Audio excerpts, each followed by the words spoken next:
Hey everyone, today we are going to be changing tires on the X3. It comes with Bighorn 2.0's 30-inch tires. I'm not a big fan, weak sidewalls, stuff like that. So I've had a lot of good luck with Maxxis Carnivores. Probably ran 3 or 4 sets, well probably 3 sets in West Virginia, and my friends and everybody pretty much we ride with runs Carnivores, and we've had some pretty good luck with them so far. They are a little soft, so they don't like the pavement a lot, but it seems like it's a light tire and everything, and we're also going to go up to a 32-inch tire. So first of all, I've already taken the tires off the front. When you jack this up, you're going to need a lot of height. The wheel travel on these things are just ridiculous, so I've taken my pretty tall jack and put some 6x6 blocks on it. And it's got jack stands underneath it also, just for a little bit of safety. So I've taken the front 2 off, and now what we're going to do, these are Beadlock wheels. So Beadlock wheels you can change at home, as long as you have a way to break the bead on the back side.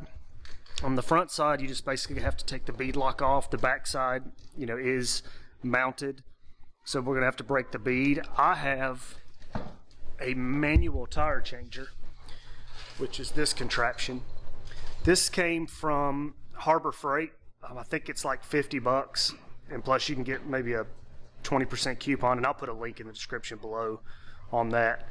If you have Beadlock tires and you're going to change tires pretty often, which probably once every year or two, it pays for itself, because it's basically going to, if you take it to a tire shop, it's going to cost you that one time to have them mounted. So not counting dismounted and all that, so it's going to pay for itself the first time you use it, and it's easy.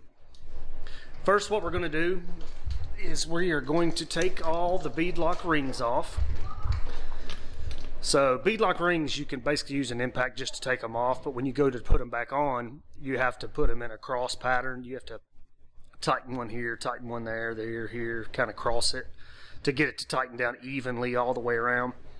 And you got to be careful not to break these studs. I'm not sure the exact torque. I just kind of put a 3/8 socket on it, or a ratchet, and give it a pretty good snug tight fit. But I'll go ahead and take these off.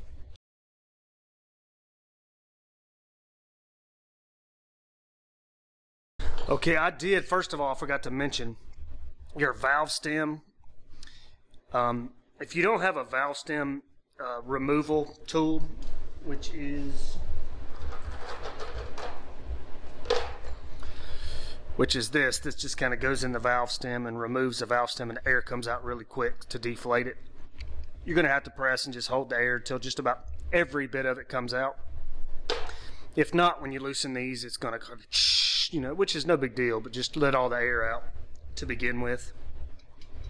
Then that way you don't have to worry about it kind of air blowing out or bending in or anything like that.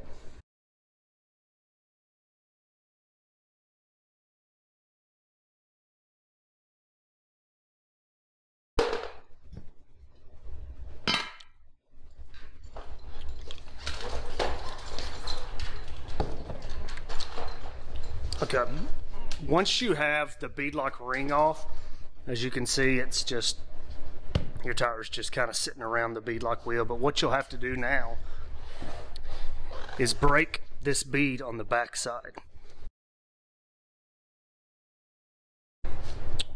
I've got this mounted on the tire changer. I have to scoot it back just a little to there. And what we're going to do, this part, the bottom part of it, just breaks the bead.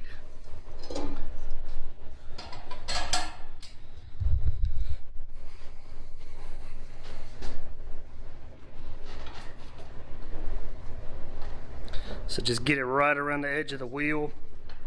There's that. You just spin it around. And now it's broken. The bead is broken all the way around. So now the wheel will basically just pull up.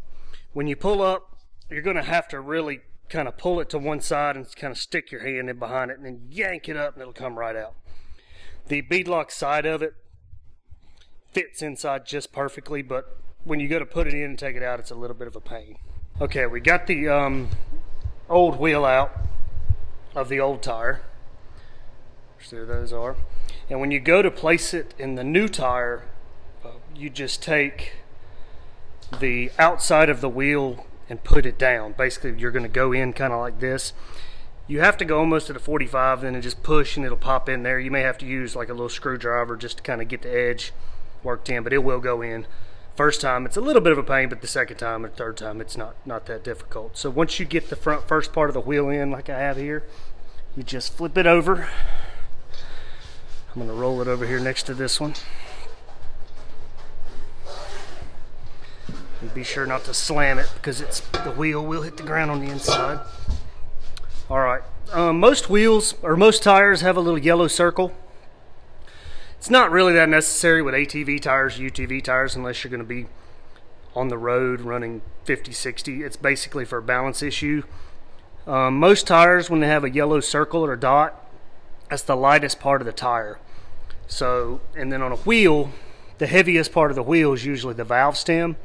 So I'll spin the tire here in a second and kind of line that circle up on the tire with the valve stem. Okay, so I've got my beadlock wheel or ring, and then I've lined up the yellow circle basically with the valve stem just for balance issues. And then on this beadlock wheel, it's got a spot, kind of the one oval section here, only in one spot, and that's for the valve stem. So you just line that up there. There it is, and it fits down nicely right in that tire groove. Just eyeball it and make sure that the wheel's in there evenly all the way around. And then you'll put that there, and then we'll put this. We'll hand screw the bolts in all the way around, just hand tight.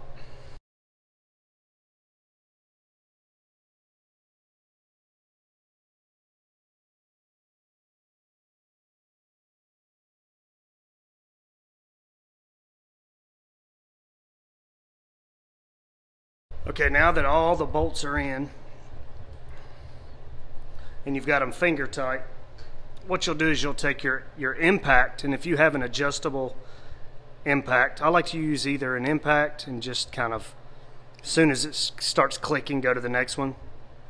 Or if you have a drill with numbers for like screws, I would start out at like 5 or 6 and then go to 10 and then go to the max. So, but I'll use the impact, and like I said, you go to in a star position. So here to here to here to here to here to here to here, like that, and just snug it all down until all of them are about even.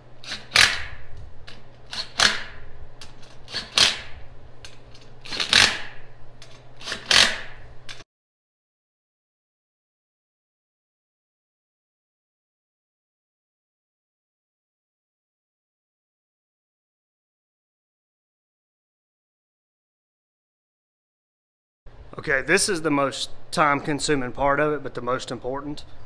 So you just want to make sure you get the ring sealed evenly all the way around.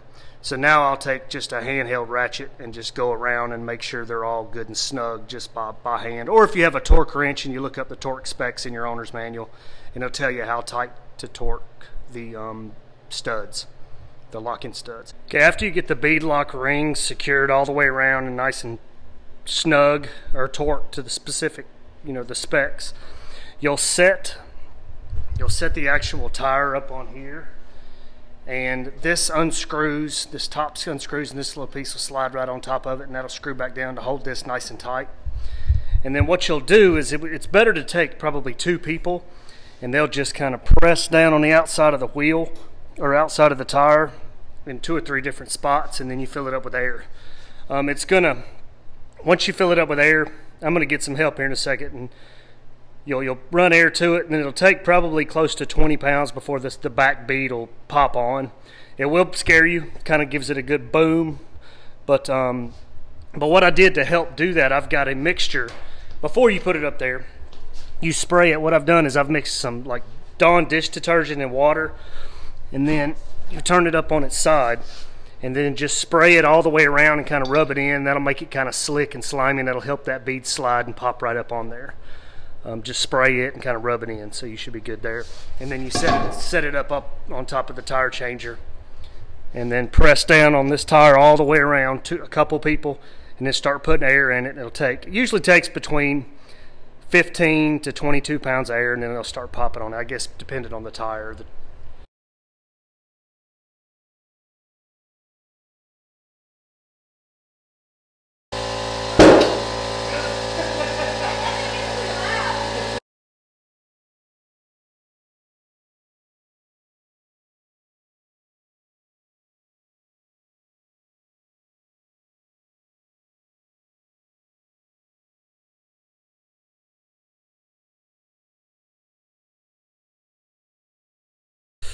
Alright guys, there you have it. Change your own tires at your house as long as you have a way to break the bead on the back side to remove your old tire. You can do it at home. Again, it's Tim with A4 Outdoors. If you like this video, hit a like at the bottom and subscribe to our channel for more to come.